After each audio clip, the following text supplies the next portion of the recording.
Even though Logan Olson was born with congenital heart disease, she never let it slow her down. But in 2001, while visiting a Halloween haunted house, 16-year-old Logan collapsed from a heart attack. I heard a scream, which is not unusual for a haunted house, and then her cousin said, "Oh my God, call 911." So I started running back through the haunted house in the pitch dark, and when I entered a room, they already had a light on in this little room, and Logan was laying on the ground. So right when they said, "We got a pulse," that's when I dialed my home number and told my wife, "Hey, Logan's had an accident." I was trying not to get her panicked. And I hear, "Lori, Logan was hurt." And I'm like, "What do you mean Logan's hurt?" And then the rest of the next couple hours was just a big sweep. We ended up in the ambulance. I'm walking into Kootenai Medical and I could see everybody looking at me like, there's the mom. And I was thinking, oh, this must be bad. And I could hear him inside the emergency room trying to save Logan's life. Her heart had stopped. Logan's heart was restarted, but she fell into a coma for several weeks. This is how we all were in the hospital every day, huh, Logan? Right here like this. Come on, Logan. Wake up, wake up, wake up. I'm awake now.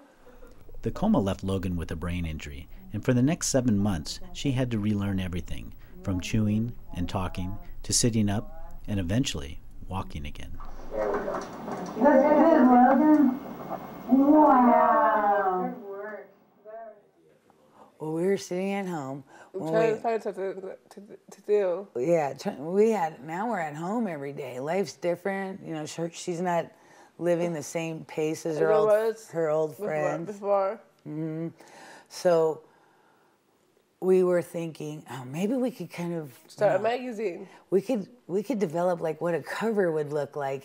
Now Logan's remembering, you know, the Gap and Nordstrom's and wanting to go to the mall. Yeah, I wanted to shop still. Yeah, she wanted to shop, and all the fashion stuff started firing again. I was so thankful. I'm like, yay.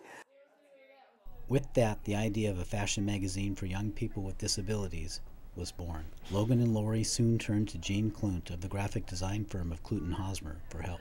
Lori Olson came to me, and she actually called me on the phone and started telling me about the magazine and what she and Logan, you know, wanted to do. So we met to go over the cover idea, because I really felt like we need to develop a cover first and then let them take it out there, go with it, and see what kind of interest they would get from that. It worked, and with funding in place, the magazine went into production. We're shooting a cover that will look awesome for all the girls with disabilities that we want to reach and encourage and inspire. And Logan's shooting a high fashion looking picture so that we could just encourage girls to know that they can have fun with fashion, and they do, and we want to just continue encouraging them to do it. Look at a rock star. Logan, when she came out of her coma, we didn't know if she was gonna be the same person, and when we brought her home, we were looking on the internet for fashion tips for girls with disabilities, because her hands lost their fine motor skills, and we were looking for things, you know, like what do you wear when you're in a wheelchair, and you know, what about if you have button problems, and there wasn't anything to find out there for a girl her age, and so this is the beginning of creating something that we were looking for. We take so much for granted, I think, and to see these guys that have had some huge tragedy say, you know, we're not going to let it beat us. We're going to turn it into good.